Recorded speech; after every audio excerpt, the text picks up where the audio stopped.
Hey, this is Rob Anspach, and welcome back to another edition of eHeroes. For all you entrepreneurs that have struggled, and I know some of you, um, for all you guys who want to have a business that has exceeded 25 plus years and kind of reaps in the gold nuggets, I brought on an actual gold expert, um, Bill Warren, and so we're going to help you kind of build that business that you truly desire. Well, at least I hope we can. So welcome. It's good to be with you, Rob. Now, you own a business in North Carolina called the Gold Mine, and Right. you run it with your wife of 32 years, which is phenomenal. My wife and I just celebrated 32 years in February, and so I know, it's not always easy to work with your spouse, but then it's not always easy to have a business that exceeds 25 plus years. This is so true. And it's not for everyone, but for those who can make it work, oh, how rewarding. But, Rob, for my wife and I, and we're a great team, and we're just like any other couple. We have our moments. I'm sure you do, everybody else does. But we have well defined roles within our business that, hey, I don't enter her space, she doesn't enter mine. And we do not, and sometimes we meet in between, but that's all good. We've been at it for a long time. I've been in jewelry basically all of my life, so that's 50 plus years, and I love the business. My family, going back a ways, my story starts with Thomas Edison. And I know you're sitting there thinking, hey, you don't look that old. Well, you'd be correct. Well, I don't have much hair and I am kind of gray, but it does go back farther than that. But anyway, my family had a farm in the western North Carolina foothills of North Carolina. Thomas Edison sent a guy named Professor Earl Hidden, and he was looking for platinum as a filament for light bulbs. Happened to stop by my great grandfather's farm, and he saw a kid out shooting birds with slingshots. And so he stopped to get a drink of water, and so my great grandfather brings over some water, and he finds out he's shooting these little green rocks at birds. Well, it turns out those little green rocks that my grandfather was shooting were emeralds. And it happened to be from one of the nicest emerald mines on the North American continent, a little town, 280 people, called Hidnite, North Carolina. That's where I grew up. So I grew up around emerald mining, even though the farm was sold later on to Tiffany and Company, and I just grew up a normal kid in the country, so to speak. But I was always around gem mining. Developed a love for it from the time I was small, and later on, it parlayed into becoming a goldsmith, learning how to cut gemstones because I like sparkly, shiny things, and I love to make people happy. So that's where it all began for me, and from there, oh my goodness, it's been just an interesting ride these last 30 some years, 40 years almost in the business. But we've owned our very own business for about 30 years now. It's funny to listen to that story because, one of my clients in the cleaning industry used to be a geologist, and he would study rocks. Wasn't a very rich geologist, mind you, but he was well respected. Right. And here you're a gemologist who studies Mhm. the evolution of rock to a to a gem. And when you look at the two industries, they both study the same thing basically.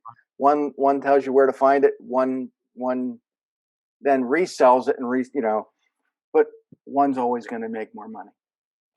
And so I think when it comes to storytelling, that's a great story because it tells you that there is a market for both services, but one is always going to outshine the other. Right. Absolutely. Well, as our story progressed, I worked for a lot of companies over the years, and when you're a young guy and you're full of spunk and you just decide, well, I know everything. Well, you don't really know everything. Nobody had told me how much I didn't know, but I decided to go ahead and open a jewelry store. I love small town living, always have. I've never cared for big cities. So my wife and I located to Hudson, North Carolina. Now remember what I told you earlier. So I came from a small little hole in the road, population 280, and we went to this big city to open our store, population of 3,800 people, and it had three traffic lights. I didn't know if I could ever get used to big city living, but I did. So, um, Kind for of like where years, I live. yeah, for a few years we struggled along, and it was touch and go, feast and famine, as you'd say. And finally, I'd made some really, I guess, bad buying decisions. Things were getting tough, and it didn't seem, Rob, no matter what we did, I couldn't get past this glass ceiling. No matter how hard, I could not move the needle one way or the other. And that's when I really took a hard look at marketing and learning how to bring traffic in the door. Yeah, I knew a few things, but I started studying people, some of the greats like Dan Kennedy, Jim Ackerman was another, several different people that pointed me in the direct response model of marketing. Understand, most jewelers are into brand and image marketing. Throw a big pretty ring up on a billboard and hope you'll be rich by Saturday or something like that kind of advertising. But we learned that that's when our store, and if you're a retailer listening today, that was the crucial breaking point for our business when I quit being a jeweler. I'd been a goldsmith, and I thought because everybody knew me, I was the best goldsmith in town. Everybody knew me, loved me, and because I was the best, they'd do business. Well, wrong. I was pretty naive. I learned watch repair, so I thought, well, now I'm a goldsmith. I'm a watch repairman, and because I'm the best and everybody loves me, they want to do business with me. Wrong. So I kept going. I told you I was kind of naive. Okay. So I went and got my gemologist diploma. I learned how to cut gemstones. And I was so naive to think, okay, now that I'm a goldsmith, I'm a watch repairman, I'm a gem cutter, I'm a gemologist, everybody know me, love me, and think, I'm the best at what I do and want to do business with me. Well, man, we were starving to death. But when I had this little mind shift change, that I quit. Now, here's the one of the most important things I could share with any entrepreneur. When I quit being a jeweler, and don't misunderstand me, but I love being a jeweler. When I quit being a jeweler and became a marketer of jewelry and jewelry related services, that's the day that I broke the glass ceiling, the light went off, the eureka moment happened, and here we are today. And that's exactly what I tell people. What happened to me is 1995. I had this cleaning business. By 1998, I was almost broke because I was doing all the marketing, or not marketing. I was doing the advertising that all my competitors were doing, which was crap. And out of desperation, I flew out to Arizona, went to this seminar, met Dan Kennedy, Wow. and started studying, how to effectively remarket my business to beat out my competition. And Sure. within a year of redoing everything, my competition was starting to copy my stuff, but they didn't know the reasoning behind what I was doing. They, Yes. they were failing at it miserably, and I was picking up clients left and right. And I They knew started the tactic, but they didn't know the strategy. right, and I started charging a lot more, and by the time I eventually sold the business, my prices were 35% higher than my competitors, and Right. and And worth it. yeah, but the guy who bought my business basically tanked the company within 8 months of buying it because he didn't Mm. want to market. He didn't want to do any of the things that I told him that needed to be done. Wow. My goodness. So you know, It's interesting, you're gonna have those people who try to ride your coattails, you're gonna have people copy you, but a lot of times they might copy a tactic, but they don't understand the mindset or the strategy behind the overall objective. And Rob, when I told you about our little town, but we're surrounded by a lot of other little towns, some bigger, some smaller. But in the county in which we reside, when we first opened our jewelry store, there were 15, 16 jewelers in our county. Now there are three. Wow. And some of that is just by attrition, but some of that is because they could not compete with us. Mhm. They they weren't good marketers. They didn't bring in profitable buying traffic. And it's so crucial that not only you may be the best at whatever XYZ business you have, but if you don't know how to let people know about your business, it doesn't matter if you're the best jewelry store in all the land if nobody knows you're there. Yeah. The whole build it and they will come doesn't work if nobody knows who you are to begin with.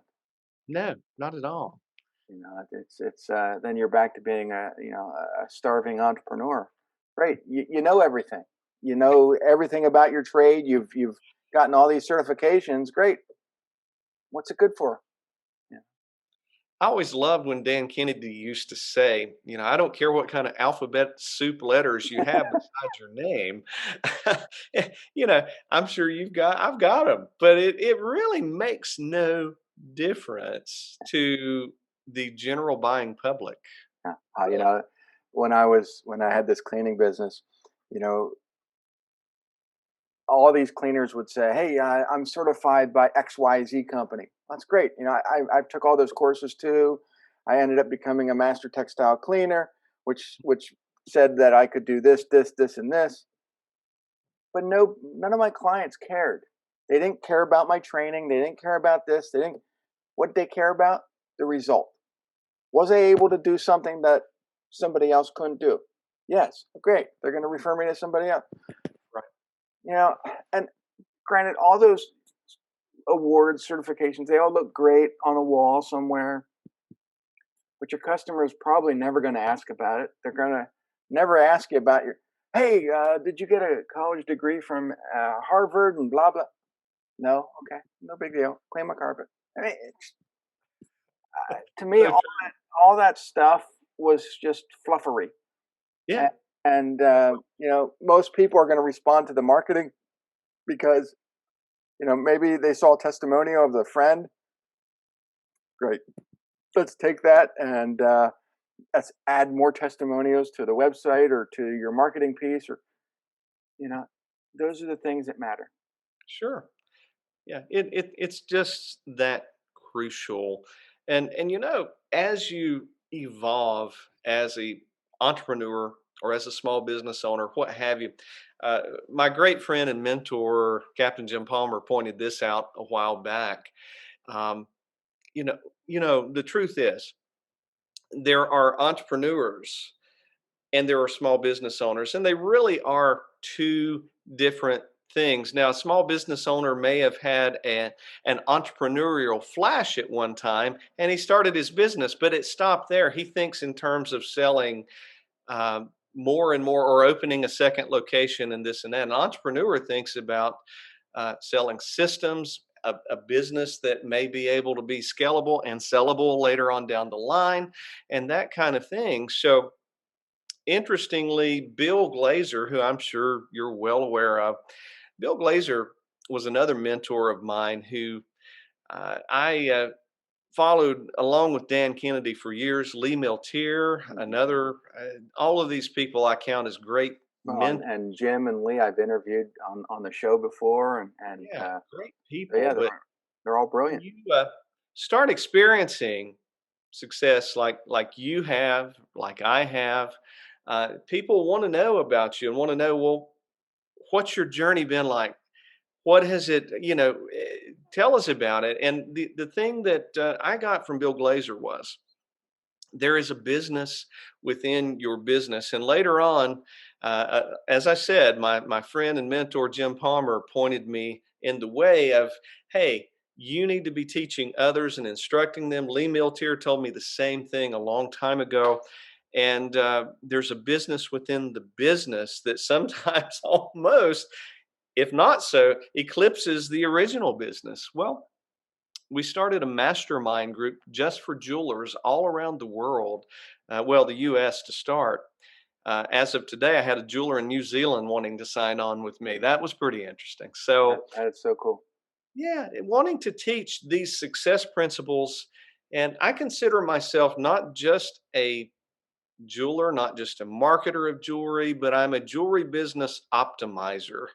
And I look at all the different things and ways that jewelers, small gift shop owners can optimize their business at the least expense that brings in the most customers that produces the most profit for them so that they can be successful and create their own business within a business and multiple revenue streams. So, And for me, we both worked in small towns. mhm. And after a while, I was tired of the small town thinking. I knew that marketing could take me further, and I wanted to take it on a global scale. And I thought, well, I don't really want to teach carpet cleaners. It's not really what I want to do the rest of my life. I want to be able to teach more than just carpet cleaners how to market. Right. And you know, I ended up getting that opportunity. A lawyer had reached out and said, "Hey, I like what you're doing. Can you do something for me?" I said, "Great." I did, and he started referring me to every lawyer that he knew. And next Huh? thing I knew, all my business is now lawyers and doctors. you know, and I'm selling books to people in Germany and New Zealand, and I'm like, this is great. I mean, you got to sometimes break out of that local mentality and say, okay, how can I take my services beyond what I'm currently doing? Yeah. We And have to realize, I think, that our city limits are not our limits. yeah, Our limits are where we set that boundary. It's like for our jewelry store, you see these folks that have a local hardware store, and they probably service a region within 5 to 10 miles of their store. And I had somebody, a dear friend of mine, came to me and said, "Bill, you and Angie are kind of like there's a commercial on TV where you see this shop owner and they're out in front of their store in the morning and they're sweeping off the sidewalk and they're putting their little signs out and all that. But in the background, there is a computer running and spitting out orders from all over the world." Well, we've realized that the world is our market, that we don't have to be confined to 5 and 10 miles. Recently, and we've just been so blessed, and I humbly say that recently we were doing what I call a virtual selling event for our store. I take some of these things that we learn in other businesses, apply it to mine, and apply it to other people's businesses. But we were able to have 16,000 people watching a live broadcast we were doing, creating virtually a almost a home shopping network using this right here, mhm. and with a little tripod. People in England, Maryland, Ohio, California were all buying from us. Who does that? I mean, here we are, a little store in North Carolina. It was amazing, and it just shows you, if you can get the head trash out and you can break down those barriers and go through the glass ceiling, what is possible to be done? It's exciting to me. Oh yeah, and if we can do it, and you know, I think there's entrepreneurs everywhere who can do it, but it's just you know, I think they have to get beyond that trash in their head. Yeah, yeah, it's so critical. Recently, people told us, "Well, you should never do this." So my wife and I decided to open a boutique in the middle of a pandemic. Well, that's interesting. So my wife, in a business and art center, decides to open her ladies' boutique featuring vintage, antique clothing and different accessories and things. You should never do that, but nobody told her, and the darn thing's been almost successful from day one. She markets it well. It's her and her sister. And again, you create your own circumstance, a lot of times with what you create right here. And even during a pandemic, your city's limits do not have to be your limits. You know, I've watched so many people, so many entrepreneurs fail because they allowed the pandemic to call the Yeah. shots. Yeah. And had they just, kind of shifted that mindset and say, okay, how can I transform my business that's stagnant right now to something that's going to make money? Within probably, 30 days, they could have shifted everything and either taken it online, Mhm. created courses, written a book, done something to grow that business beyond the scale of what they currently are. Right. Well, again, I think that it's very important that if you don't have a mentor locally, that you find somebody that you can ask these questions, that you can learn from. A mastermind group, I've been in several, I'm sure you have as well.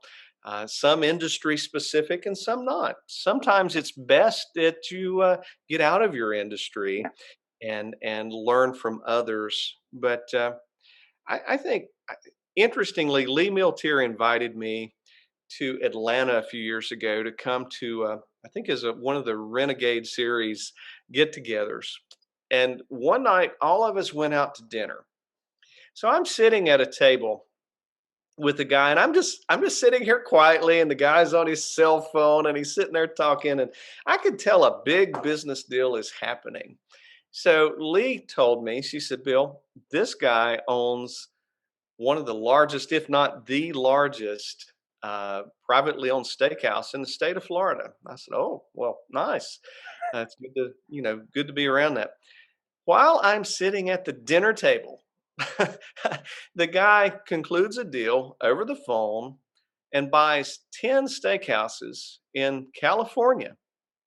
So I said, and I was just amazed, and I'm just sitting here because I'm the new guy on the totem pole, and I didn't really know everybody, but I mean, it just captivated me, and so I leaned over and asked him. I said, "Concluded a big business deal, huh?" He said, "Yeah."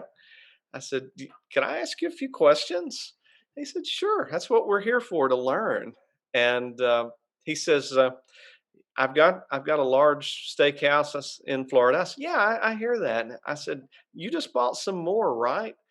He says, "Yeah." He says, "I bought 10 more, as a matter of fact, and they're in California." And I'm, God, I mean, how do you do this? And he says, "Really, it's right here."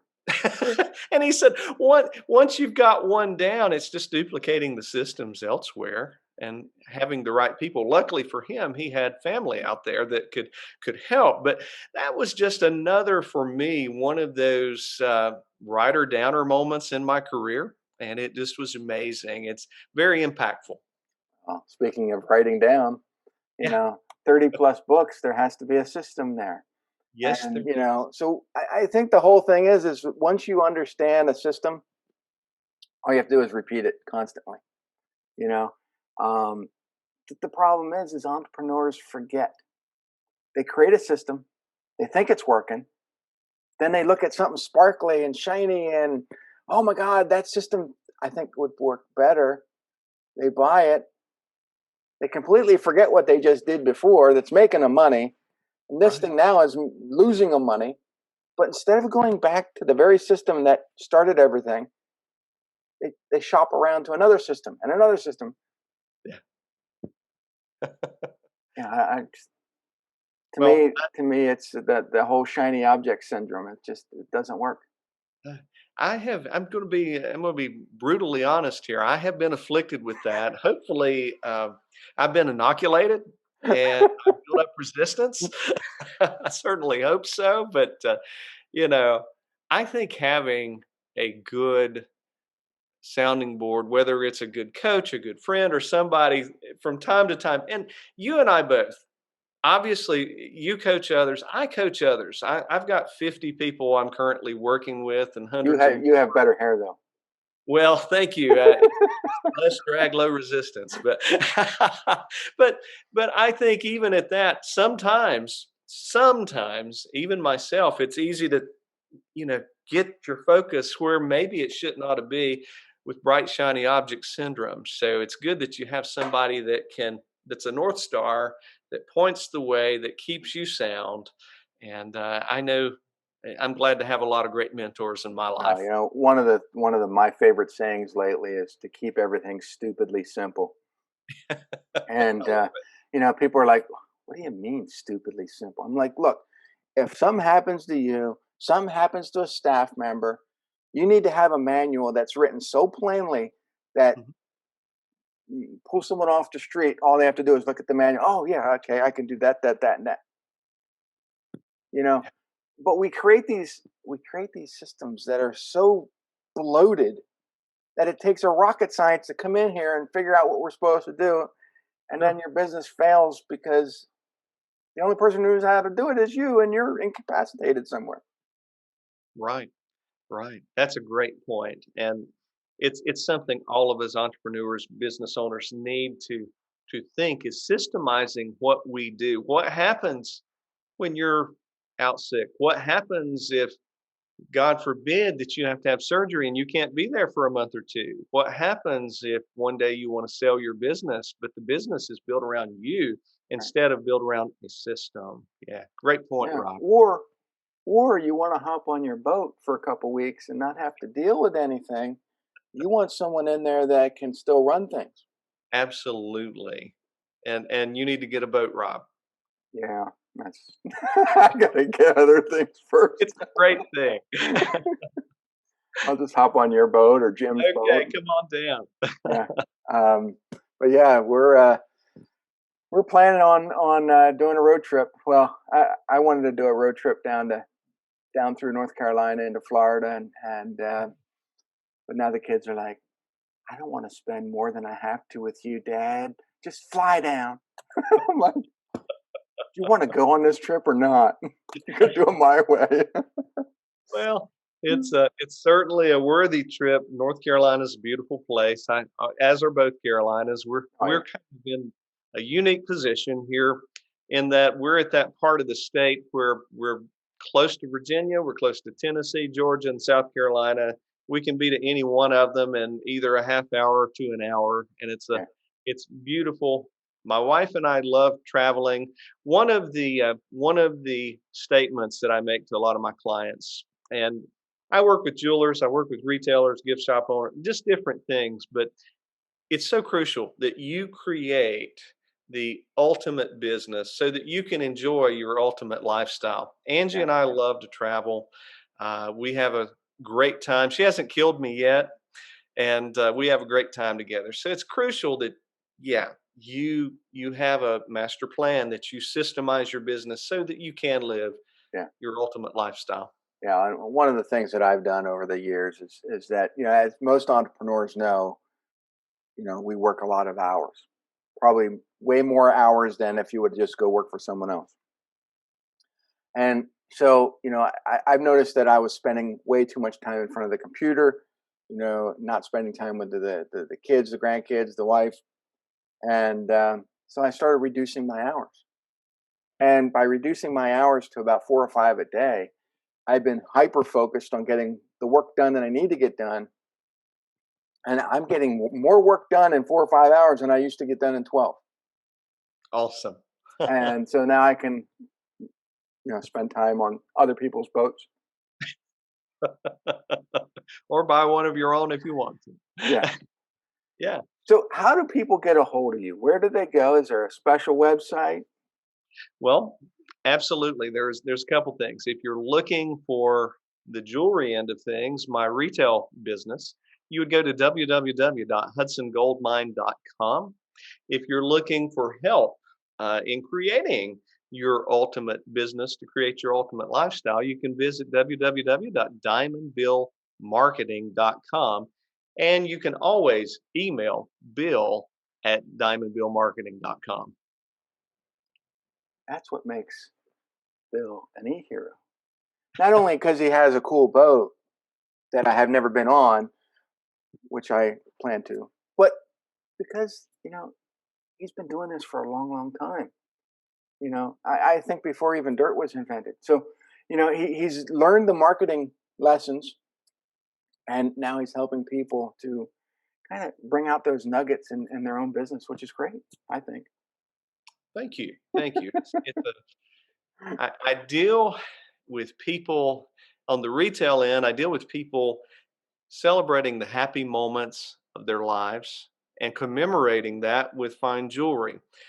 I get to help fellow colleagues in the retail industry learn to market themselves better so that they can enjoy their lifestyles more. It does no good, no good at all.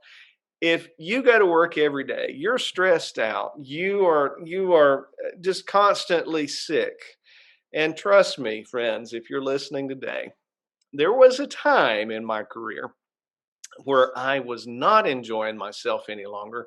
There was a time that I wasn't making the income I felt like I should be making for all the hours I was working and being so stressed out that again, when you hit that moment, you hit that proverbial wall and the light finally shines and the clouds break, that it's not meant to be that way. Why are you doing this? Why are you going to work every day to something you don't really enjoy? Life is too short and it is meant to be lived.